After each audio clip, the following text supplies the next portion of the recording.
Mon nom est Joseph Tremblay. J'ai été prêtre dans l'Église catholique depuis plusieurs années. Et même, j'ai été né dans l'Église catholique. Mais quand je suis devenu un croyant, né de nouveau, j'ai dû quitter l'Église à laquelle j'appartenais depuis ma naissance. Et il fallait s'y attendre. Plusieurs de mes amis furent étonnés et même peinés de ma décision. Et ils m'ont demandé une explication. Et c'est pour cela que je suis ici en ce moment. Il se pourrait qu'il y ait des personnes qui se scandaliseront des choses que je vais dire, mais loin de moi l'intention d'offenser qui que ce soit, ou même d'attaquer un système religieux quelconque. Je suis convaincu que Dieu est un Dieu d'amour, et qu'il est capable de sauver n'importe qui, n'importe quand et n'importe où, quel que soit l'endroit où la personne se trouve, quel que soit l'état dans lequel elle se soit engagée, quelle que soit la race à laquelle elle appartienne. Dieu est capable, aujourd'hui encore, de sauver quiconque veut bien se repentir et se confier en Jésus-Christ pour son salut. Mon expérience personnelle en est un exemple.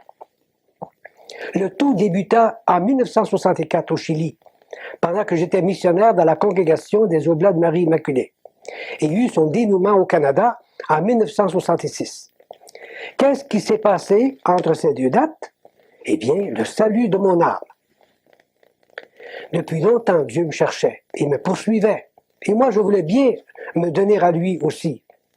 Je pensais bien l'avoir déjà fait en étant membre de la religion dans laquelle j'étais né. Et voilà qu'un jour, Dieu m'ouvrit les yeux, me faisant comprendre mon péché et son propre moyen de salut à lui. Comment cela s'est-il passé? C'est ce que je voudrais essayer d'expliquer dans les quelques moments qui suivent. Je suis né au Québec, Canada, en 1924. Mes parents m'ont inculqué depuis ma tendre enfance un grand respect pour Dieu, ainsi qu'un intense désir de le servir du mieux que je pourrais. Et je voulais tout lui consacrer, afin de lui plaire le plus possible.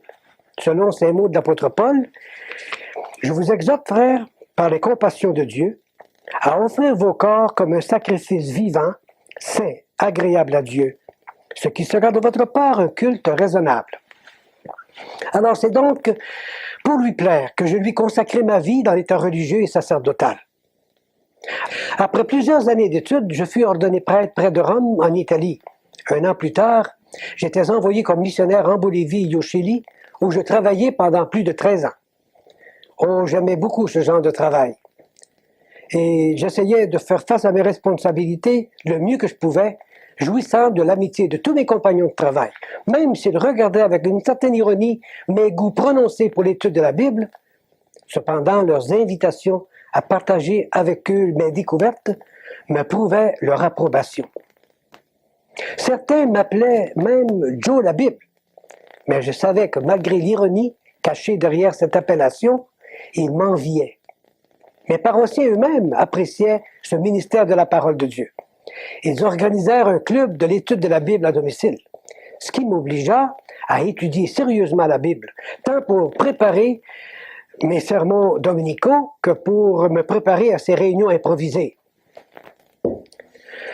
Alors, l'étude de la Bible, qui jusque-là était un hobby pour moi, devint bien vite une obligation professionnelle.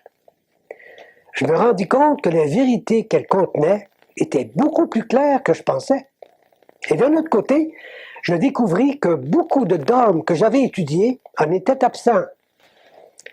Ces études de la Bible que j'avais faites, donc, me démontraient que je ne connaissais pas la Bible. Alors, je commençai à parler à mes supérieurs d'aller étudier la Bible, quand ce serait mon tour de prendre des vacances. Entre-temps, les Jésuites en Antofagasta m'invitèrent à enseigner la Bible à l'école normale de l'université qu'ils dirigeaient. Je ne sais pas comment ils apprirent mon intérêt pour la Bible. Malgré mon manque de préparation, j'acceptai l'invitation, sachant que cette nouvelle responsabilité allait me forcer à étudier sérieusement la parole de Dieu.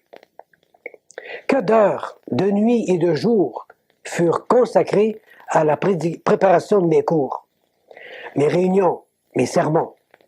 Et pour m'aider à garder un bon moral pendant ces heures de lecture et d'études, je m'étais habitué à écouter de la musique.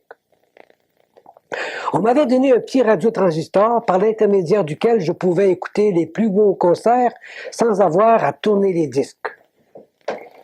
C'est ainsi qu'un jour, je me rendis compte que c'était des beaux cantiques religieux qui me parvenaient. J'entendais le mot Jésus à travers, de temps en temps, pendant que je lisais la Bible et que je lisais les commentaires. L'ambiance était vraiment propice. Mais ces cantiques durèrent peu. Ils furent remplacés par une sorte de lecture de la Bible, et le dernier verset qui a été lu a attiré mon attention très fortement. Celui qui n'a point connu le péché, Dieu l'a fait devenir péché pour nous, afin que nous devenions en lui justice de Dieu. D'abord, je fus tenté de changer de poste, car cela me dérangeait beaucoup d'entendre parler pendant que j'étudiais. Et en plus, je me disais, qu'est-ce que ce ministre peut bien avoir de bon à m'enseigner? Moi, avec tous mes grades, je peux lui en montrer. Mais après une courte hésitation, j'optai pour écouter ce qu'il avait à dire. Et vraiment, j'appris des choses merveilleuses concernant la personne du Seigneur Jésus-Christ. J'étais même rempli de confusion, sachant que je n'aurais sans doute jamais pu en faire autant. Il me semblait que c'était Jésus qui me parlait, qui était là devant moi. Et combien peu je le connaissais, ce Jésus, qui pourtant faisait le sujet de mes pensées, de mes études. Je le sentais bien loin de moi. C'était la première fois que ce sentiment semblable venait en mon esprit concernant Jésus. Il me parut comme un étranger à ma vie. Il me semblait que tout mon être était vide. C'était comme un immense vide autour duquel j'avais monté tout un échafaudage de principes et de dogmes théologiques, bien beaux, bien charpentés, bien illustrés, mais qui ne touchaient pas mon âme, qui n'avaient pas changé mon cœur. Je sentis un vide immense en moi, et en dépit du fait que je continuais à étudier et à me gorger de lecture, de prière et de méditation, ce vide allait grandissant chaque jour davantage. Et je continuais à écouter à ce même poste tous les programmes que je pouvais.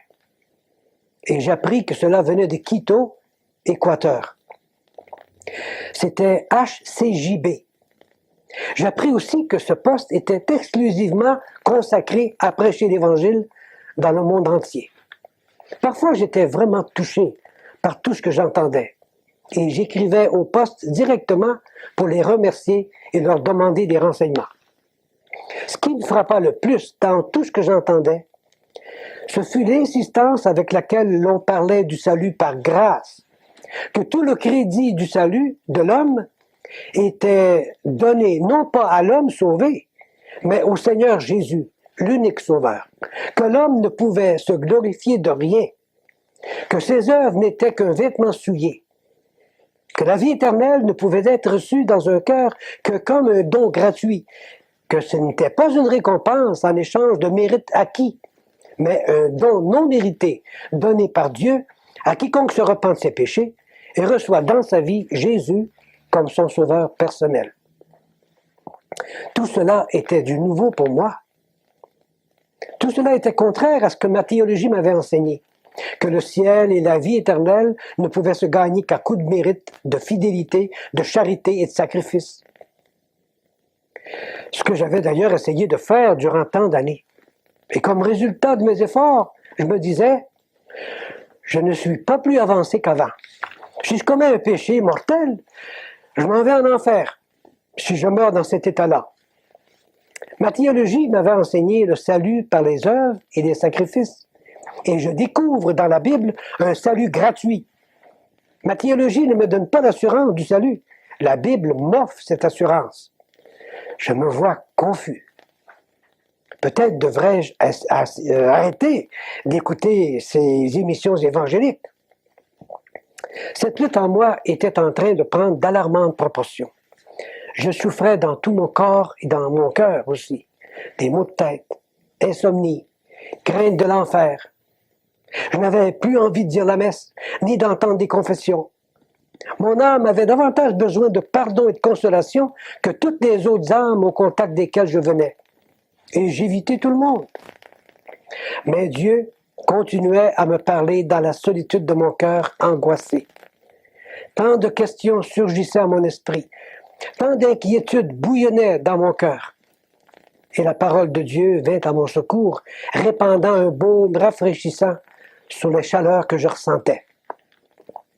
Il est écrit, car Dieu a tant aimé le monde qu'il a donné sa vie, son Fils unique, afin que quiconque croit en lui ne périsse point, mais qu'il ait la vie éternelle. Et la parole de Dieu dit, car tous ont péché et sont privés de la gloire de Dieu, et ils sont gratuitement justifiés par sa grâce, par le moyen de la rédemption qui est en Jésus-Christ. Encore un autre verset que j'ai lu, car le salaire du péché, c'est la mort, mais le don gratuit de Dieu, c'est la vie éternelle en Jésus-Christ, notre Seigneur.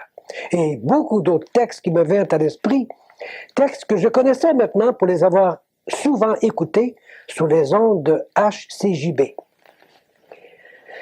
Bien, il me vient à l'esprit de tout raconter à mes supérieurs. Celui qui était dans mon couvent, à ce moment-là, était un homme très sage et un vrai papa pour chacun. Il avait déjà remarqué mon attitude. J'avais changé. Quelque chose n'allait pas en moi. Je lui dis pourquoi. Il me laissa parler. Avant de terminer ma confession, je lui dis « J'aimerais pouvoir non seulement lire la Bible et étudier la Bible, mais aussi essayer d'y adapter ma vie et de vivre selon ce qui est écrit, sans d'autres impositions des hommes. » La réponse fut très vague. Il ne voulait pas m'offenser. Il me conseilla de continuer à lire la Bible, mais que je devais maintenir ma fidélité aux enseignements de notre mère, la Sainte Église, à laquelle on doit se soumettre, même dans les choses qu'on ne comprend pas. J'écoutais mon supérieur avec tout le respect que je lui devais. Lui-même n'était pas sûr de son salut. Mais dans mon cœur, j'avais perdu la foi dans mon Église, parce qu'elle n'enseignait pas l'assurance du salut. Une fissure s'était faite dans mon cœur qui allait s'agrandir et tout casser, plus vite que je ne croyais. Alors la lumière se fit dans mon cœur au moment où je ne m'entendais pas du tout. C'était mon tour de prêcher dans la paroisse. Alors, le samedi antérieur, j'avais, comme d'habitude, écouté le programme de Billy Graham à la radio HCJB, l'heure de la décision. C'était le programme qui m'avait beaucoup aidé à préparer mes sermons les dimanches antérieurs. Cette fois-ci, j'avais choisi comme thème de ma prédication l'hypocrisie religieuse, en me prévalant du passage de l'Évangile selon Matthieu, au chapitre 7e, qui dit ceci. « Ceux qui me disent « Seigneur, Seigneur » n'entreront pas tous dans le royaume des dieux, mais celui-là seul qui fait la volonté de mon Père qui est dans les cieux. Plusieurs me diront en ce jour-là, « Seigneur, Seigneur, n'avons-nous pas prophétisé en ton nom? N'avons-nous pas chassé des démons en ton nom? N'avons-nous pas fait beaucoup de miracles par ton nom? » Alors je leur dirai ouvertement, « Je ne vous ai jamais connu, retirez-vous de moi, vous qui commettez l'iniquité. » Je connaissais mes paroissiens. Je voulais attirer leur attention sur la vaine gloire que manifestaient certaines personnes devant tout ce qu'elles faisaient de bon, oubliant que bien souvent ces bonnes œuvres ne font que camoufler un cœur pourri. Et à mesure que je parlais, je sentais que la parole de Dieu me revenait à moi comme une balle de ping-pong qui vous revole dans la figure. Il est curieux de voir comment l'esprit humain, même en quelques secondes, peut établir toute une charpente de pensées qui nécessiterait peut-être des heures pour les mettre en mots. C'est ainsi que pendant que je faisais mon sermon, quelqu'un me parlait dans mon cœur. Il me faisait un sermon exactement adapté à mes besoins personnels. Je pensais, parce que j'étais un religieux et un prêtre, j'étais meilleur que tous ceux qui m'entouraient.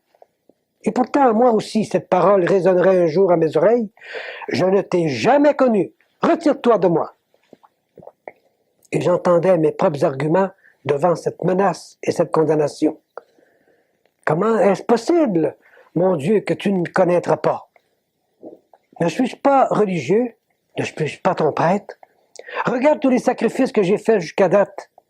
Études pendant des années. Séparation de mes parents, de mon pays. Vœux de pauvreté, de chasteté, d'obéissance. Te consacrant toutes mes richesses, tout mon corps et même ma volonté afin de mieux te servir. Et tu vas me dire que tu ne m'as jamais connu? Considère de plus toutes les souffrances que j'ai endurées durant ma vie de missionnaire. Je n'ai pas toujours mangé à ma faim. J'ai pleuré avec ceux qui pleuraient. J'ai baptisé des centaines de bébés, entendu des milliers de confessions, consolé beaucoup d'âmes éplorées, découragées. J'ai souffert le faim, la soif, le froid, la solitude, le mépris, l'ingratitude et beaucoup de menaces. Je suis même prêt à donner ma vie pour toi. Malgré tous ces arguments que j'apportais devant Dieu, cette même condamnation continuait à tinter à mes oreilles. Je ne t'ai jamais connu. Je me trouvais à bout d'arguments et de force. Je sentais que j'allais éclater en sanglots. Et là, devant mes paroissiens, je pleurais. Mes larmes m'empêchèrent de continuer mon sermon. J'étais tout simplement découragé devant cette terrible frustration d'une vie manquée, en face de mes péchés et de la condamnation de Dieu. Oh, tout cela fut trop pour moi. Le célébrant continua à dire sa messe, et moi je sortis de l'église cherchant un refuge dans mon bureau. Et là, la tête penchée sur la table, j'attendis que le calme me revint. Où me réfugier maintenant? Peut-être ma théologie me sauverait-elle si je reviens à elle et en suis fidèlement tous les dogmes et tous les préceptes. Mais cette même théologie à laquelle je voulais m'accrocher de nouveau commençait déjà à souffrir la débandade, les changements, la destruction. Je me tournai vers mes amis. Ils étaient dans la même situation que moi, incertains. Me confier à moi-même, dont je n'y comptais pas. À me voir, je n'étais plus qu'une loque vivante. Je n'en pouvais plus, étant totalement épuisé, déprimé et découragé. Et c'est à ce moment-là que Dieu espérait pour me présenter sa grâce. Quand l'homme est rendu au bout de lui-même, ça donne à Dieu l'occasion de se manifester à lui. Et voici un verset qui m'a beaucoup aidé. Car c'est par grâce que vous êtes sauvés, par le moyen de la foi. Et cela ne vient pas de vous. C'est le don de Dieu. Ce n'est pas par les œuvres, afin que personne ne se glorifie. Et c'est par cette promesse et cette première parole que Dieu se présenta à moi dans son salut. C'est par elle que j'ai compris mon erreur et le pourquoi du rejet de Dieu. Avec raison, il ne me connaissait pas. Je voulais me sauver par mes œuvres, et Dieu, lui, voulait me sauver par sa grâce. Quelqu'un d'autre s'était déjà occupé de mes péchés et du châtiment qui y était attaché. Le Seigneur Jésus-Christ. Il est mort sur la croix pour cela. C'est pour le péché de quelqu'un d'autre qu'il est mort, pas pour lui, parce que lui, il n'a jamais péché. C'est pour le péché de qui alors? Ne serait-ce pas pour les miens? Oh oui, c'était pour les miens. Et je me souviens des paroles du Seigneur. « Venez à moi, vous tous qui êtes fatigués et chargés, et je vous donnerai du repos. » Je compris que je devais aller à Jésus si je voulais avoir l'assurance de mon salut et le repos de mon âme. Cette parole du Seigneur Jésus qui m'était venue à la mémoire me semblait si claire maintenant que c'était comme si le Seigneur Jésus était à mes côtés, en chair et en eau. J'eus alors la tentation de lui demander « Mais où es-tu, Seigneur ?» Avant même que ce cri d'impatience s'élève de mes lèvres, une autre parole du Seigneur me revint à l'esprit. « Voici, je me tiens à la porte et je frappe. Si quelqu'un entend ma voix et ouvre la porte, j'entrerai chez lui. Je souperai avec lui et lui avec moi. » Alors, je lui ouvris la porte de mon cœur. Maintenant, je savais où était le Seigneur Jésus. Il était bien moins loin que je ne le croyais. Et je m'empressai de l'inviter à entrer dans mon cœur, dans ma vie. Et cela sans prendre le temps d'aller demander des permissions à un autre homme. Je lui dis, « Seigneur, entre dans mon cœur. Sois-en le chef. Prends-en le contrôle de ma vie, ô Sauveur bien-aimé. » À partir de ce moment-là, je savais que j'étais libéré de ce châtiment qui m'avait menacé durant si longtemps. J'étais sauvé, pardonné. J'avais la vie éternelle. Et j'en avais l'assurance, parce que Dieu l'avait dit dans sa parole. Mais à tous ceux qui l'ont reçu, à ceux qui croient en son nom, elle a donné le pouvoir de devenir enfants de Dieu, lesquels sont nés non du sang, ni de la volonté de la chair, ni de la volonté de Dieu, ni de la volonté de l'homme, mais de Dieu. J'étais donc devenu un enfant de Dieu, et Dieu était devenu mon Père. Et ce Dieu qui était devenu mon Père commença une œuvre merveilleuse en moi. Je compris alors cette parole que j'avais entendue si souvent. Celui qui n'a point connu le péché, Dieu l'a fait devenir péché pour nous, afin que nous devenions en lui justice de Dieu. Et je me souviens aussi de cette autre parole du Seigneur Jésus-Christ que j'ai lue dans la Bible. Le châtiment qui nous donne la paix est tombé sur lui. Qu'est-ce qui s'est passé dans la suite? Eh bien, je continuais mon ministère sacerdotal du mieux que je pouvais. Mais peu à peu, je sentais que j'étais comme un étranger dans cet état. Je sentis que cette grâce qui m'avait sauvé, qui avait fait de moi un enfant de Dieu, allait entrer en conflit avec les œuvres de l'état dans lequel j'essayais de vivre.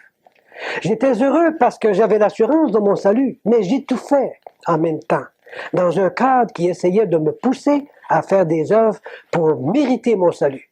Le salut, je l'avais. Alors ces œuvres ont été mises de côté, les unes après les autres.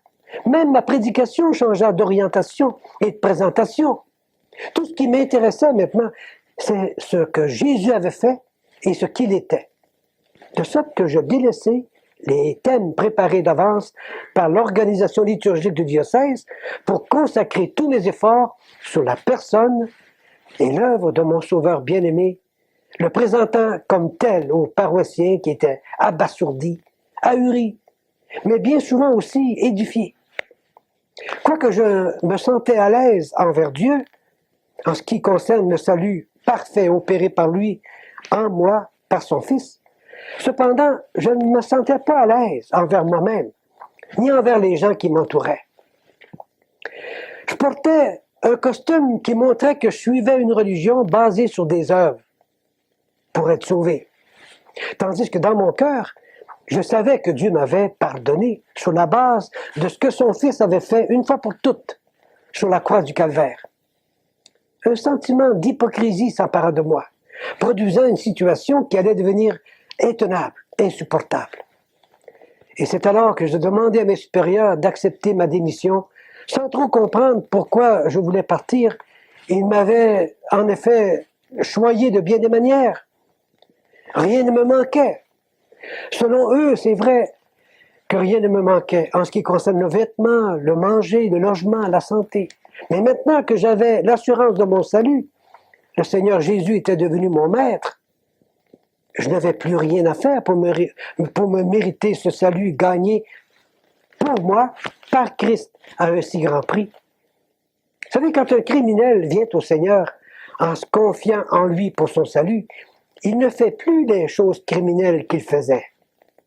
Quand un drogué, par exemple, vient au Seigneur, il ne se drogue plus.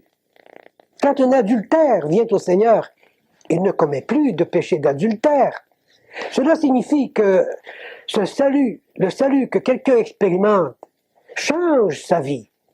Quant à moi, je n'avais pas commis de grands crimes. Je ne m'adonnais pas à la drogue, ni à d'autres péchés qui auraient pu me classer parmi les grands pécheurs, comme on dit. De quoi allais-je donc me séparer pour prouver ma sincérité devant un Dieu qui m'avait tant aimé jusqu'à donner son Fils pour faire l'expiation de mes péchés? Et c'est dans cette situation un peu confuse que je me tournai de nouveau vers le Seigneur, lui demandant de venir à mon secours, en me montrant le chemin à suivre, la décision à prendre, lui disant que j'étais même prêt à me départir de ce costume qui semblait m'étouffer. Et le Seigneur, qui ne fait jamais les choses à moitié, répondit à mes prières. Je revins au Canada en 1965 pour une longue période de repos. Bien vite, j'ai reçu la visite d'autres chrétiens évangéliques. Comment ont-ils appris mon intérêt pour la parole de Dieu? Mon nom leur avait été donné par le personnel du poste de radio HCJB, avec qui j'avais été en correspondance dans le passé. Mais même si je trouvais leurs commentaires très édifiants, je ne me suis pas donné à eux totalement. Je ne voulais pas tomber dans un autre système théologique, ayant été étouffé pendant des années par le système dans lequel j'étais né. J'avais grandi et vécu pendant presque 40 ans. Alors, je priais pourtant le Seigneur de me faire comprendre, de me faire trouver des frères, des sœurs avec lesquels je pourrais me réunir afin de ne plus me sentir si seul. Je connaissais l'expérience des premiers chrétiens dont nous lisons dans la Bible, qu'ils aimaient se réunir. Et dans le chapitre 2 du livre des Actes, on lit ceci: ils persévéraient dans l'enseignement des apôtres, dans la communion fraternelle, dans la fraction du pain et dans les prières. Et je me suis demandé, est-ce que les chrétiens continuent à se réunir encore aujourd'hui pour se souvenir du Seigneur en attendant son retour? Dieu, qui a pourvu pour le salut de mon âme, va pourvoir aussi pour me faire découvrir la présence de ses enfants. Alors mes supérieurs de Montréal m'appelèrent un jour pour m'offrir et remplacer un professeur de théologie au collège secondaire de Rouen en Abitibi. J'hésitais beaucoup avant d'accepter cette invitation. Je n'aimais pas cette région du pays. Mais après un moment d'hésitation, j'acceptai, puisque ce n'était que pour quelques mois. L'enseignement que je devais donner portait sur l'Église. L'on me facilita tous les livres nécessaires pour préparer mes cours. Et je commençais mes préparatifs en ne me servant que de la Bible. Bien entendu. J'avoue que j'avais moi-même de la misère à comprendre ce que j'enseignais. Ça contrastait tellement avec ce que j'avais appris au grand séminaire concernant cette Église hiérarchique de laquelle je faisais partie. Du moins extérieurement par le costume. Mais j'aimais ça, étudier ce sujet. Pour illustrer mon enseignement, j'employais un petit radiotransistor, un petit enregistreuse plutôt, sur lequel j'enregistrais des interviews que je faisais sur la rue. Et je présentais ça à mes élèves. Un jour, j'appris par le journal local qu'une émission télévisée allait être présentée un certain dimanche. Et le titre du message que l'évangéliste allait présenter est « L'Église ». Alors j'ai enregistré sur ce petit appareil ce programme afin de pouvoir montrer à d'autres et leur faire écouter que d'autres aussi enseignent les mêmes choses que j'enseignais. Ça venait de la Bible. Et j'étais curieux de pouvoir contacter ce monsieur et l'inviter à venir me voir. Et il vint me voir. C'était Gaston Jolet, l'animateur de l'émission L'heure de la bonne nouvelle. Et dans sa conversation, je reconnus en lui quelqu'un qui connaissait vraiment le Seigneur Jésus, comme son sauveur personnel. Après plusieurs visites qu'il fit à mon domicile, à mon couvent, il m'invita un jour chez lui pour y passer quelques heures pendant la journée de certain dimanche. Et c'est à cette occasion-là que j'assistais pour la première fois au repas du Seigneur. J'avais déjà lu dans ma Bible concernant l'habitude qu'avaient les premiers chrétiens de participer au repas du Seigneur. Et je voulais savoir si ça se pratiquait encore aujourd'hui. Et en assistant à cette réunion pour la première fois, je reconnus, là encore, ce qui était écrit dans la première épître de Paul aux Corinthiens, et je cite, « Car toutes les fois que vous mangez ce pain et que vous buvez cette coupe, vous annoncez la mort du Seigneur jusqu'à ce qu'il vienne. » Dieu avait répondu à mes prières. Il m'avait conduit à des frères et des sœurs dans le Seigneur qui se réunissaient au nom du Seigneur pour se souvenir de lui jusqu'à ce qu'il vienne. Oh, j'étais très heureux. Peu de temps après, j'écrivis à mes supérieurs à Montréal, leur annonçant la nouvelle que j'avais trouvé ma famille et leur demandant de bien vouloir m'obtenir la dispense de mes vœux, de ne plus me considérer comme membre de leur Église, que ma vie dorénavant, le Seigneur Jésus allait s'en occuper. Et c'est ainsi que le Seigneur m'a libéré, non seulement de mes péchés et de la condamnation qui y était attachée, mais aussi de tout système d'hommes qui écrase et étouffe. Une grave question s'est posée. Quand j'ai été sauvé, je me suis demandé si j'allais continuer dans la religion dans laquelle j'avais grandi. D'ailleurs, plusieurs m'ont souvent posé cette question. Pourquoi n'avez-vous pas continué à pratiquer la religion catholique après avoir été sauvé? Donc, chacun devrait se poser cette question et chercher dans la Bible, dans la parole de Dieu, la réponse que Dieu donne à cette grave question. C'est d'ailleurs ce que j'ai fait.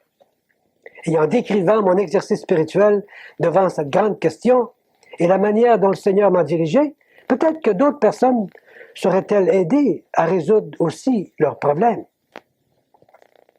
Il y a deux textes qui se sont présentés à mon esprit dès le début, qui allaient donner une nouvelle orientation à ma vie. Le premier se trouve dans la seconde épître aux Corinthiens. Ne vous mettez pas avec les infidèles de joug étranger. Car quel rapport y a-t-il entre la justice et l'iniquité? Ou qu'y a-t-il de commun entre la lumière et les ténèbres? Quel rapport y a-t-il entre Christ et Bélial? Et quelle part a le fidèle avec l'infidèle? Quel rapport y a-t-il entre le temple de Dieu et les idoles? Car nous sommes le temple du Dieu vivant, comme Dieu l'a dit. J'habiterai et je marcherai au milieu d'eux. Je serai leur Dieu et ils seront mon peuple. C'est pourquoi sortez du milieu d'eux et séparez-vous, dit le Seigneur. Ne touchez pas ce qui est impur et je vous accueillerai.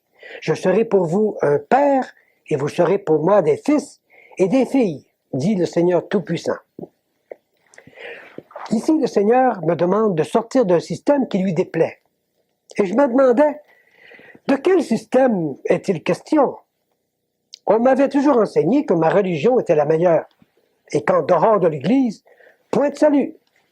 Peut-être ne voulait-il pas viser ma religion, après tout. Le second texte se trouve dans le livre de l'Apocalypse, au chapitre 18e, et on lit ceci. « Et j'entendis du ciel une autre voix qui disait, « Sortez du milieu d'elle, mon peuple, afin que vous ne participiez point à ses péchés, et que vous n'ayez point part à ses fléaux, car ses péchés se sont accumulés jusqu'au ciel, et Dieu s'est souvenu de ses iniquités. » Eh bien ici, Dieu me décrit le système dont il veut que je me sépare, comme étant un système qui est encore dans ses péchés et continue à pécher contre Dieu, comme en lui lançant des flèches.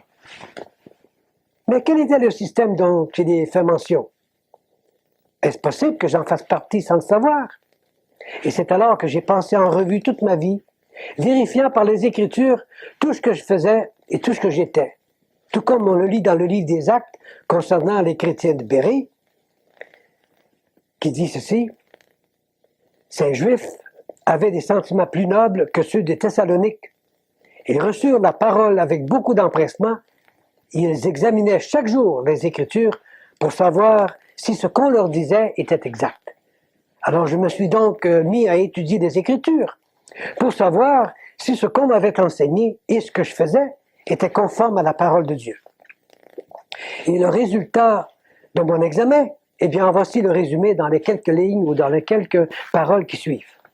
D'abord, ce fut la question de l'assurance de mon salut, naturellement. Mon Église m'avait enseigné que personne ne pouvait être sûr d'aller au ciel avant de mourir. Et même elle menaçait d'excommunication quiconque oserait penser le contraire. Mais nous lisons dans la parole de Dieu, « Je vous ai écrit ces choses, afin que vous sachiez que vous avez la vie éternelle, vous qui croyez au nom du Fils de Dieu. » Dieu donc dit à quiconque croit en son Fils pour son salut, « Oui, sache que tu as la vie éternelle. » Alors c'est ce que j'ai fait.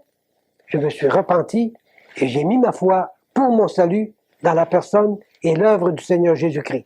Donc je sais que je suis sauvé.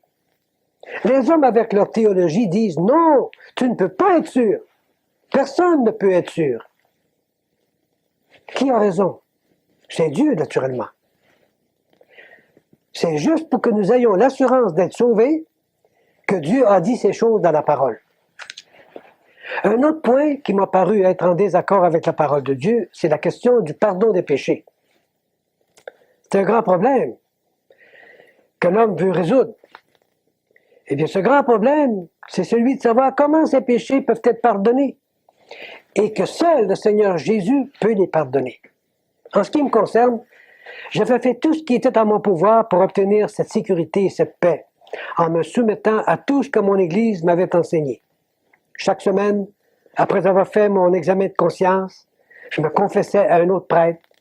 Et après avoir reçu l'absolution, j'accomplissais la pénitence qui m'avait été imposée, en y ajoutant souvent d'autres prières de mon cru, souvent en élevant mes bras en forme de croix.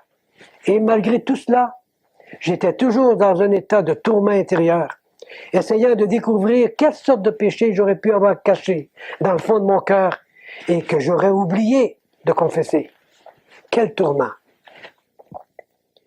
Je n'ai jamais été sûr que mes péchés étaient vraiment pardonnés. Mais quand j'eus rencontré Christ, j'ai trouvé la paix, la vraie, celle dont parle la Bible.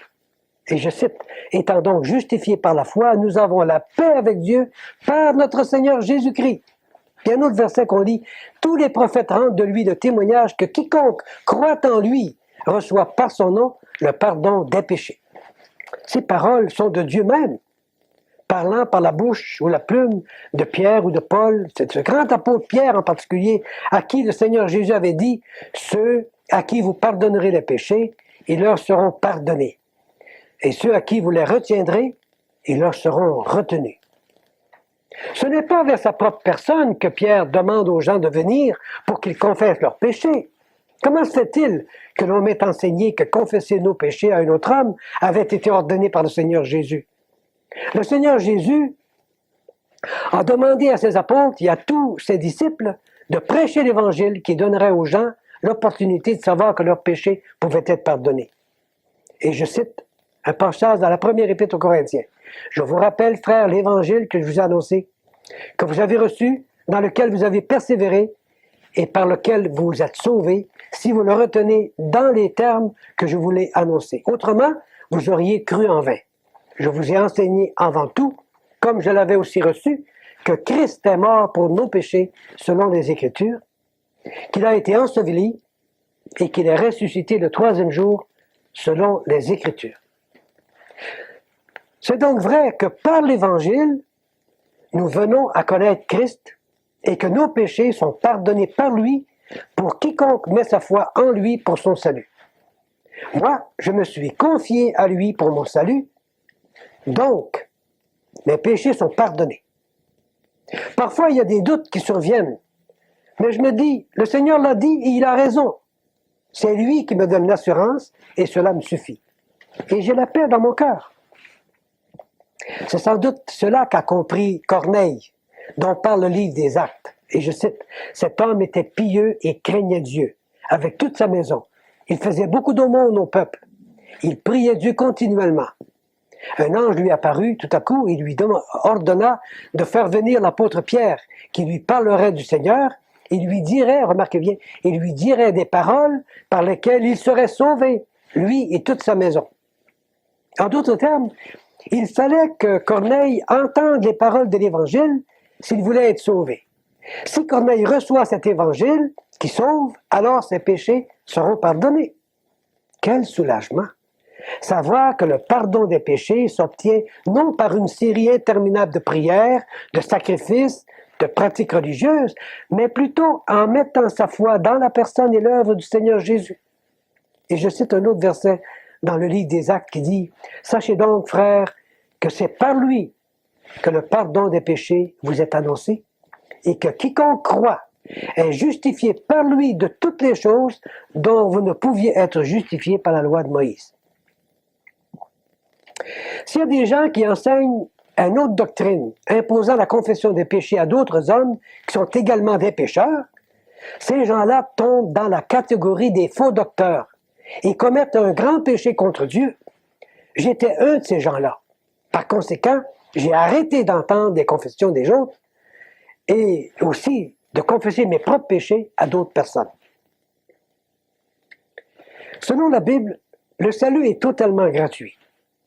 J'avais été obligé de faire tant de choses, tant de cérémonies et de prières pour m'assurer une bonne place dans le ciel. Et cependant, je n'étais jamais sûr, certain, de pouvoir me présenter devant Dieu. Et cela en dépit de ma fidélité à accomplir mes obligations comme prêtre, comme religieux. J'avais lu dans la Bible plusieurs fois ce passage sans que je me pose des questions. Et voici le passage.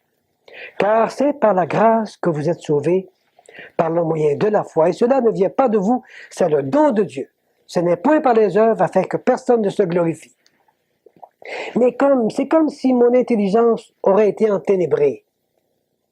Une fois que j'ai été sauvé, et alors que je continuais à faire mon travail de prêtre, une voix intérieure me demandait « Pourquoi récites-tu ce rosaire?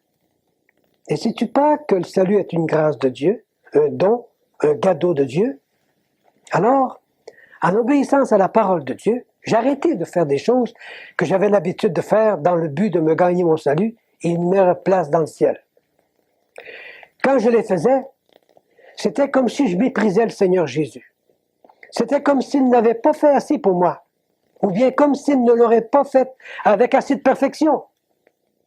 Pourtant, ne s'était-il pas écrié du haut de la croix, « Tout est accompli ». C'est pourquoi, comme l'a exprimé l'apôtre Paul, oubliant ce qui est en arrière et me portant vers ce qui est en avant, c'est alors que je commençais à apprécier vraiment la personne du Seigneur Jésus. Appréciation qui est allée sans cesse en grandissant depuis lors, à mesure que je délaissais ces pratiques du passé. En me rappelant ce verset, le don gratuit de Dieu, c'est la vie éternelle par Jésus-Christ notre Seigneur. Sur la base de la gratuité du salut, je compris en même temps que les œuvres méritoires, les indulgences, les prières répétées, les neuvaines, les pèlerinages, les œuvres de charité, et j'en passe, tout cela devait être abandonné, mis de côté, puisqu'elles ne pouvaient pas non plus me gagner le salut de Dieu, ni son ciel.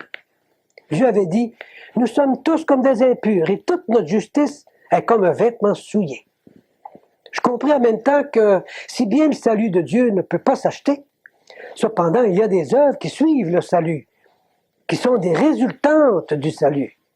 Comme on dit dans la parole, dans Éphésiens chapitre 2, « Car nous sommes son ouvrage, ayant été créés en Jésus-Christ pour de bonnes œuvres que Dieu a préparées d'avance, afin que nous les pratiquions. » Nous ne sommes donc pas sauvés par des bonnes œuvres, mais une fois que nous sommes sauvés, nous devons faire les œuvres que Dieu veut qu'on fasse. Une des cérémonies que j'avais l'habitude de faire, et pour laquelle d'ailleurs j'avais été ordonné prêtre, c'était la Sainte Messe. On m'avait enseigné que la messe, et j'en donne une définition, c'est le renouvellement du sacrifice du calvaire fait d'une manière non sanglante pour le pardon des péchés des vivants et des morts. J'avais voulu justement devenir prêtre dans l'Église de Rome pour pouvoir célébrer la Sainte Messe et ainsi avoir mes péchés pardonnés et pardonner les péchés des autres. Mais en lisant la Bible, je me rendis compte très vite que cette définition donnée à la messe était en contradiction avec la parole de Dieu dans toutes ses parties. En lisant l'Épître aux Hébreux et en méditant sur le caractère non transmissible du sacerdoce de Christ, je fus frappé par l'emploi fréquent de l'expression « une fois pour toutes ». Voici, il est écrit par exemple, « Il nous convenait en effet d'avoir un souverain sacrificateur comme lui, saint, innocent, sans tache, séparé des pécheurs, et plus élevé que les cieux, qui n'a pas besoin, comme les souverains sacrificateurs, d'offrir chaque jour des sacrifices, d'abord pour ses propres péchés, ensuite pour ceux du peuple, car ceci il a fait une fois pour toutes, en s'offrant lui-même. » Dans ce passage, le Seigneur Jésus fait une comparaison entre lui-même et les prêtres de l'Ancien Testament. En disant ceci, « Mais Christ est venu comme souverain sacrificateur des biens à venir. Il a traversé le tabernacle plus grand et plus parfait qui n'est pas construit de main d'homme, c'est-à-dire qui n'est pas de cette création. Et il est entré une fois pour toutes dans le lieu très saint. » Un peu plus loin, nous disons, « Ce n'est pas pour s'offrir lui-même plusieurs fois, mais maintenant, à la fin des siècles, il a paru une seule fois pour effacer le péché par son sacrifice. Il s'est offert une seule fois pour porter les péchés de beaucoup d'hommes. » Et enfin, dans le chapitre 10 de l'Épître aux Hébreux, il est marqué « Nous sommes sanctifiés par l'offrande du corps de Jésus-Christ une fois pour toutes. Et lui, après avoir offert un seul sacrifice pour les péchés, s'est assis pour toujours à la droite de Dieu. » Tout ceci signifie que le sacrifice du Seigneur Jésus-Christ ne peut pas être renouvelé ni répété parce que lui, il l'a fait à la perfection et que nos péchés furent effacés complètement. Mais l'homme insiste. Nous devons renouveler le sacrifice du calvaire. Dieu dit non. Mon fils l'a fait une fois pour toutes. Qui a raison? Bien Dieu, naturellement.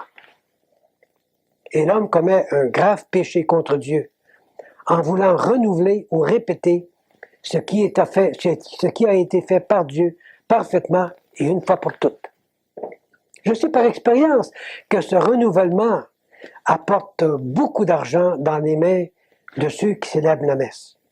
Mais le Seigneur Jésus n'a-t-il pas dit « Faites ceci en mémoire de moi » Cela est vrai. Et c'est justement cela qu'ont commencé à faire les premiers chrétiens, aussitôt qu'ils eurent pu se réunir. Comme c'est marqué dans le livre des Actes, le premier jour de la semaine, nous étions réunis pour rompre le pain. Voilà, c'était le repas du Seigneur qu'ils faisaient, pour se souvenir du Seigneur Jésus. Comme c'est écrit dans la première épître de Paul aux Corinthiens, « Car toutes les fois que vous mangez ce pain et que vous buvez cette coupe, vous annoncez la mort du Seigneur jusqu'à ce qu'il vienne. » Et aujourd'hui encore, les sauvés qui ont témoigné de leur foi en Jésus-Christ dans les eaux du baptême se réunissent à chaque dimanche pour se souvenir de leur Sauveur en participant au repas du Seigneur. Et c'est justement durant un de ces repas du Seigneur auxquels j'avais été invité un jour que j'ai reconnu qui étaient les véritables sauvés. Et avec quelle joie ils aimaient se réunir pour manifester leur gratitude envers leur Sauveur en l'adorant et en le remerciant.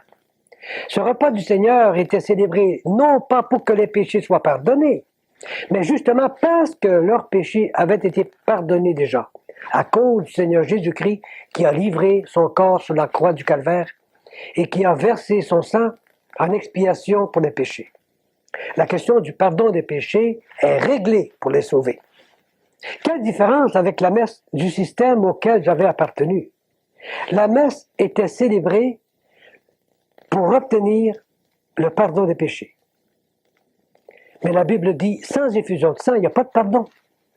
Or, la messe est un sacrifice non sanglant, fait sans effusion de sang.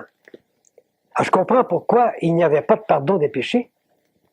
Et même s'il aurait été possible de célébrer des messes durant toute l'éternité, eh bien, durant toute l'éternité, les péchés n'auraient pas été pardonnés, et par conséquent, ils auraient été soumis au juste jugement de Dieu pendant toute l'éternité. On ne peut imaginer la gratitude de mon âme envers la personne de mon Sauveur pour son œuvre magnifique du salut opéré sur la croix du Calvaire. Une fois pour toutes, une œuvre si parfaite qui a permis au Père Céleste de ne jamais plus se souvenir de mes péchés. Malgré la grande satisfaction que je ressentais concernant le pardon de mes péchés et l'appréciation que j'entretenais envers la personne du Seigneur Jésus, cependant je me sentais comme un intrus face à lui. Me sachant sauvé par grâce, j'ai continué durant un bout de temps à exercer mon ministère sacerdotal, portant sur mon corps, devant les gens, le costume du prêtre et le titre du prêtre. Pendant ce temps-là, une des paroles de la Bible me harcelait profondément. Mais lui, parce qu'il demeure éternellement, possède un sacerdoce qui n'est pas transmissible. Dieu était en train de me dire, il n'y a qu'un seul prêtre, c'est mon fils. Et son sacerdoce ne peut pas être transféré ni transmis à personne d'autre.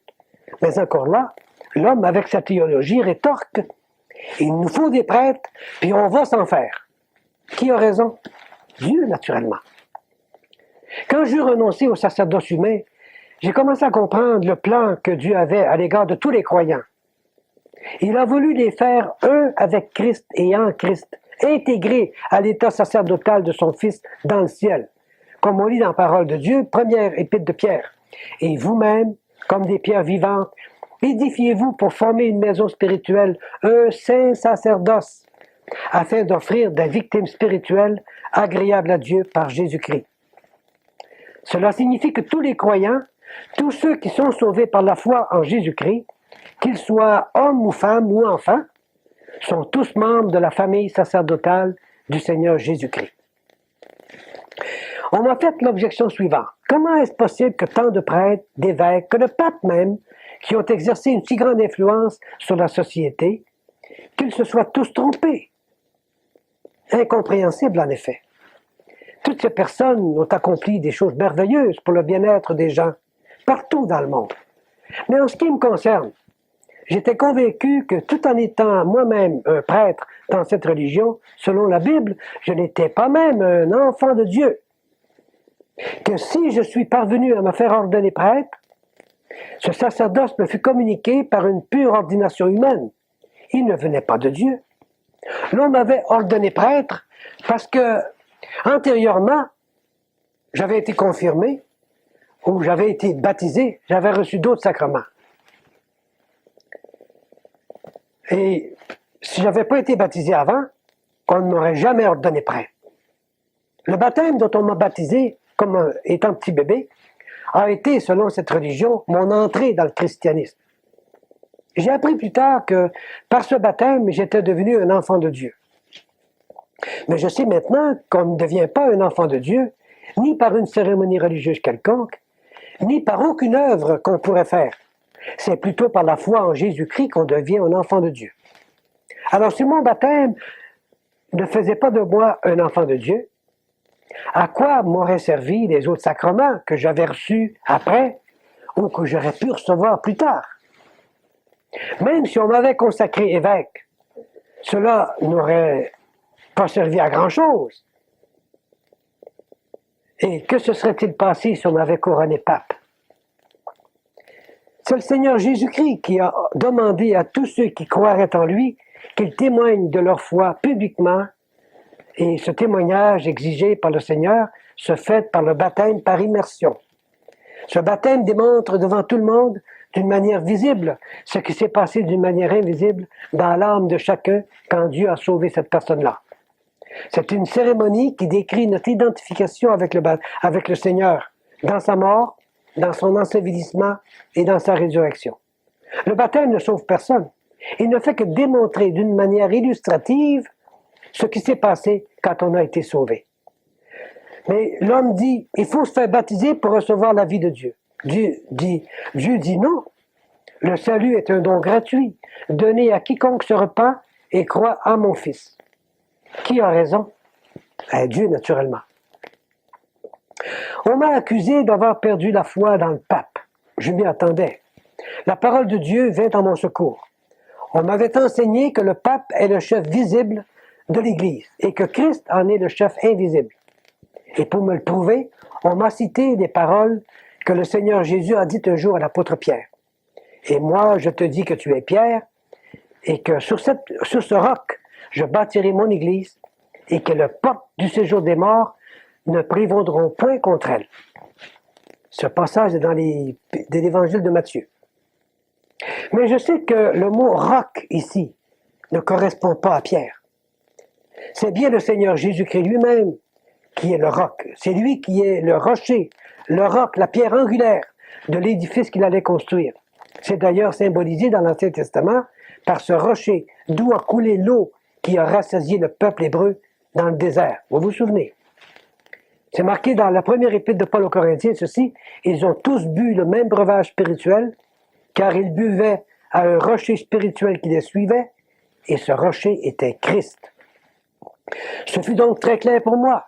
C'est pourquoi, quand j'eus quitté l'Église, dont je faisais partie, j'ai eu la liberté de donner à mes amis la réponse suivante. Oui, c'est vrai, j'ai perdu la foi dans le pape. Ou plutôt, cette foi que j'avais déposée dans le pape, je la retirai de lui pour la déposer sur le vrai chef de l'Église. La vraie tête, l'unique tête, c'est le Seigneur Jésus-Christ. Depuis lors, je demande à Dieu que beaucoup de gens puissent ouvrir les yeux aussi, incluant le pape, pour qu'ils en viennent à se repentir de leurs péchés, comme je le fis un jour, et qu'ils mettent leur foi pour leur salut dans la personne et l'œuvre du Seigneur Jésus-Christ. C'est d'ailleurs ce que fit l'apôtre lui-même quand il a répondu au Seigneur, « Tu es le Christ, le Fils du Dieu vivant. » Ces paroles ne venaient pas de la tête de Pierre, comme le Seigneur Jésus le lui fit remarquer. Elles venaient du Père Céleste. C'est ce Saint-Esprit qui m'a poussé à mettre ma foi en Jésus-Christ pour mon salut. N'importe qui, entendant la bonne nouvelle de l'Évangile, doit aussi confesser Jésus de la même manière. Il doit déclarer et reconnaître « Tu es le Christ, le Fils du Dieu vivant ». C'est ça la déclaration de foi que le Seigneur Jésus s'attend à entendre de la part de quiconque veut bien le reconnaître comme Sauveur et Seigneur. Je l'ai fait un jour. C'est à votre tour maintenant. Quelle que soit votre position dans l'échelle hiérarchique de votre Église, vous devez répondre personnellement à cette même question du Seigneur. Qui pensez-vous que je suis? Et la réponse à cette question déterminera la position de votre âme devant Dieu. Si vous donnez la même réponse que celle donnée par l'apôtre Pierre, vous deviendrez alors non pas un pape, mais bien un enfant de Dieu. L'apôtre Pierre était conscient qu'il n'était pas devenu pape. Il a écrit aux chrétiens de son temps, et cela vaut pour tous les chrétiens de tous les temps, « Voici les exhortations que j'adresse aux anciens qui sont parmi vous, moi, ancien comme eux, témoin des souffrances de Christ. » De plus, jamais l'apôtre Pierre n'a exigé qu'on l'appelle sa sainteté, ni aucun autre titre d'ailleurs. Quand j'étais encore dans le clergé, on m'a souvent appelé révérend père. Combien d'autres titres que l'on donne à d'autres personnes selon les grades qu'elles ont ou les costumes qu'elles portent. En quittant le sacerdoce des hommes, je perdais naturellement le droit de me faire appeler prêtre. C'était mieux ainsi. Il est écrit « N'appelez personne sur la terre votre père, car un seul est votre père, celui qui est dans les cieux. Ne vous faites pas non plus appeler directeur, car un seul est votre directeur, le Christ. » Alors les hommes, cependant, ils ont continué à appeler leurs prêtres révérends, et d'autres révérendissime, monseigneur. Et même ils ont poussé l'insolence jusqu'à employer le titre sa sainteté, ignorant le fait que ce dernier titre ne peut pas être attribué qu'à Dieu seul. C'est lui qui le mérite. Quelle audace! Combien de flèches contre Dieu! Plusieurs de mes amis et collègues ont pensé que le motif qui m'a poussé à quitter l'Église a été celui de pouvoir me marier. Ils ont même allégué que je camouflais ce désir intérieur derrière la façade de l'Évangile. Je laisse à Dieu le soin de s'occuper d'eux et de leur ouvrir les yeux. Quant à moi, j'étais sauvé, j'étais devenu un enfant de Dieu par la foi en Jésus-Christ, et je savais que mon Sauveur et mon Seigneur allait s'occuper de moi dans tous les détails de ma nouvelle vie, et il a fait merveilleusement. 3 années plus tard, il m'a fait rencontrer celle qui, depuis, est mon épouse, Jessie McGowan. C'est une chrétienne expérimentée dans les choses du Seigneur. Parlant de mariage, j'ai appris par la parole de Dieu que le mariage est un état voulu par Dieu pour tout le monde. Personne ne peut mettre d'empêchement à cette volonté de Dieu sans aller à l'encontre de ses plans. Et on lit dans la parole de Dieu ceci, mais l'Esprit dit expressément que dans les derniers temps, quelques-uns abandonneront la foi pour s'attacher à des esprits séducteurs, à des doctrines de démons, par l'hypocrisie de faux docteurs portant la marque de la flétrissure dans leur propre conscience. Ils prescrivent de ne pas se marier et de s'abstenir d'aliments que Dieu a créés pour qu'ils soient pris avec action de grâce par ceux qui sont fidèles et qui ont connu la vérité. Car tout ce que Dieu a créé est bon, et rien ne doit être rejeté pourvu qu'on le prenne avec action de grâce. Donc Dieu dit, le mariage est bon pour tout le monde, mais l'homme rétorque, non, le mariage n'est pas bon pour les prêtres, les religieuses ou les religieux. Qui a raison? C'est Dieu, évidemment. Comme prêtre, je m'engageais à me soumettre au pape et à enseigner et à prêcher des doctrines qui m'étaient imposées. Mais une fois soumis au contrôle de Christ et de sa parole, je découvris bien vite que la plus grande partie des dogmes qu'on m'avait enseignés ne se trouvaient pas dans la Bible, en particulier ceux concernant Marie, la mère de Jésus. On l'appelait la mère de Dieu, l'Immaculée Conception, l'Assomption, la médiatrice de toute grâce, la reine du monde et beaucoup d'autres titres. Tous ces titres sont connexes les uns aux autres, mais aucun ne se trouve dans la Bible. Le point de départ de tous ces titres se trouve dans celui de mère de Dieu. Marie n'est pas la mère de Dieu. Dieu n'a pas de mère. Elle est la mère de Jésus, oui, qui est le Fils de Dieu, qui a pris une nature humaine dans le sein virginal de Marie. Les gens du monde de la théologie ont voulu lui donner le nom de mère de Dieu, et pour légitimer ce titre, ils ont aussi trouvé celui d'Immaculée Conception, naturellement. Car ils se sont dit, il ne convient pas que la mère de Dieu soit née dans le péché. avec un péché dans l'âme. Alors, ils ont inventé l'idée qu'elle aurait été conçue sans péché dès le sein de sa mère. La Bible parle, oui, de quelqu'un qui a vraiment été conçu sans péché dès le sein de sa mère. C'est Jésus. Il a été conçu sans péché par l'opération du Saint-Esprit dans le sein de Marie. C'est marqué dans l'Évangile de Luc, ceci.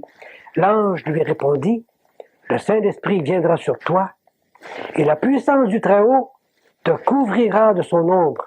C'est pourquoi le Saint-Enfant qui naîtra de toi sera appelé Fils de Dieu. » Selon ces paroles de l'ange, c'est le Seigneur Jésus qui est immaculé dans sa conception, et non pas Marie.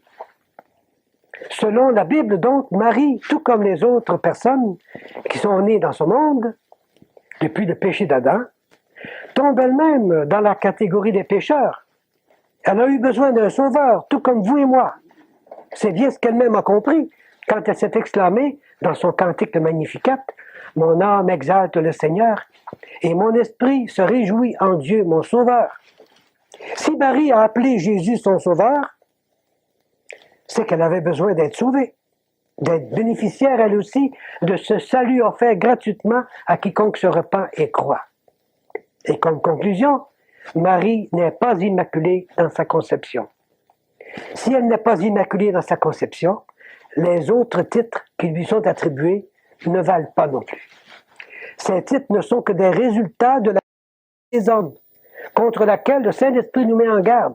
Et je vous cite ce verset dans la parole de Dieu qui se trouve dans l'Épître aux Colossiens. « Prenez garde que personne ne fasse de vous sa proie par la philosophie, par une vaine tromperie, s'appuyant sur la tradition des hommes, sur les principes élémentaires du monde et non sur Christ. » Un des titres attribués à Marie est celui de médiatrice de toute grâce. Mais la parole de Dieu nous présente le Seigneur Jésus comme le seul médiateur. Et je cite le verset dans 1 Timothée. « Car il y a un seul Dieu et un seul médiateur entre Dieu et les hommes, Jésus-Christ homme. » Alors, Marie n'est pas médiatrice. J'aime bien Marie. Elle est la mère de mon Sauveur, le Seigneur Jésus-Christ.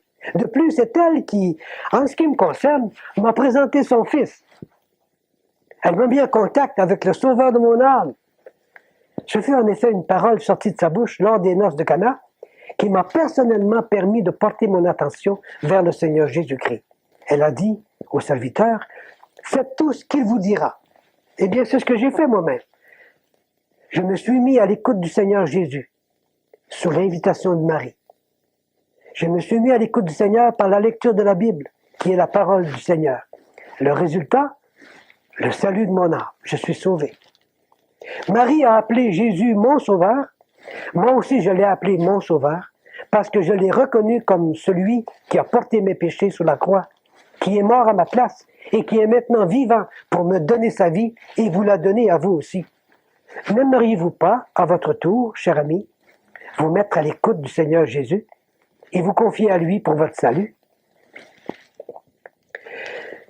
Durant ces dernières années que j'ai vécues dans l'Église, j'ai vu beaucoup de changements s'opérer, des enseignements différents, des pratiques nouvelles.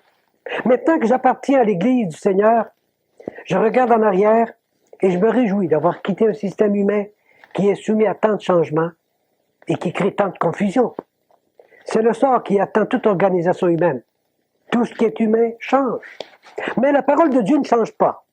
Le ciel et la terre passeront, mais mes paroles ne passeront point, a dit le Seigneur Jésus.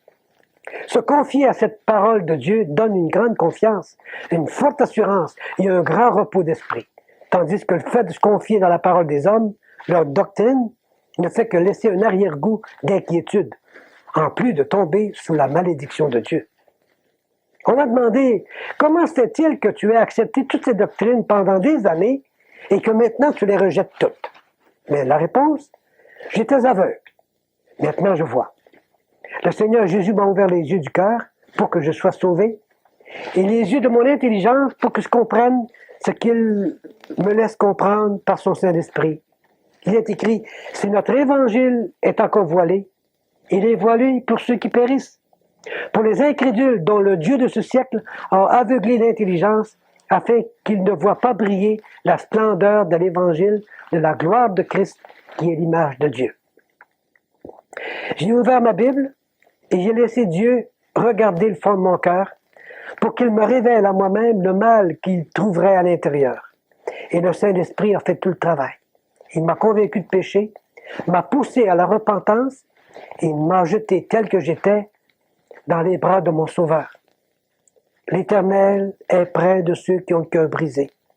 C'est dans le psaume 34 qu'on dit ça. Ce même Saint-Esprit m'a montré que le Seigneur était mort pour moi sur la croix. Que là, ce sont nos souffrances qu'il a portées. C'est de nos douleurs qu'il s'est chargé, frappé de Dieu et humilié. Mais il était blessé pour nos péchés, brisé pour nos iniquités. Le châtiment qui nous donne la paix est tombé sur lui. Et c'est par sa meurtrissure que nous sommes guéris. Nous étions tous errants comme des brebis. Chacun suivait sa propre voie. Et l'Éternel a fait retomber sur lui l'iniquité de nous tous. C'est un beau passage que vous trouverez dans la prophétie du prophète Isaïe au chapitre 53. C'est par ces paroles que j'ai compris jusqu'à quel point le Seigneur Jésus m'a aimé, jusqu'à donner sa vie pour moi. Je ne pouvais plus résister à tant d'amour. Je me suis repenti de mes péchés, j'y ai renoncé, et j'ai invité le Seigneur Jésus à entrer dans ma vie, lui en donnant tout le contrôle. Ne pourriez-vous pas faire la même chose? C'est ainsi que le plan de salut que Dieu avait pour moi et pour le monde a été réalisé pour moi. Celui qui n'a point connu le péché, Dieu l'a fait devenir péché pour nous, afin que nous devenions en lui justice de Dieu. Et qu'est-ce que je fais maintenant? Le Seigneur Jésus a mis dans mon cœur le désir et la volonté de dire à tous ce que Dieu a fait pour moi. C'est l'ordre qu'il a donné aux démoniaques libérés. Vous vous souvenez? Dans l'évangile de Luc, il est dit « Retourne dans ta maison et raconte ce que Dieu t'a fait. » Et il s'en alla, il publia par toute la ville ce que Jésus avait fait pour lui. Ce fut aussi le cri d'enthousiasme de la Samaritaine. Ayant laissé sa cruche, elle s'en alla dans la ville et elle dit aux gens « Venez, venez voir un homme qui m'a dit tout ce que j'ai fait. » Ne serait-ce pas le Christ? Et c'est ce que je fais. Depuis que je suis né de nouveau, par la grâce de Dieu, nous passons, mon épouse et moi, tout notre temps à présenter le Seigneur Jésus-Christ au monde comme étant le seul sauveur qui sauve parfaitement quiconque s'approche de Dieu par lui. Dieu m'a même permis d'employer les mêmes moyens de communication par lesquels je suis venu en contact avec sa parole, la radio et la télévision. Eh bien, si vous désirez de plus amples renseignements et informations, je vous invite à m'écrire. Je répète, mon nom, c'est Joseph Tremblay et mon adresse, c'est 17 rue Anceville, Rivière-du-Loup, province de Québec, Canada. G5R 3Z3. Que le Seigneur ouvre vos yeux et vous bénisse.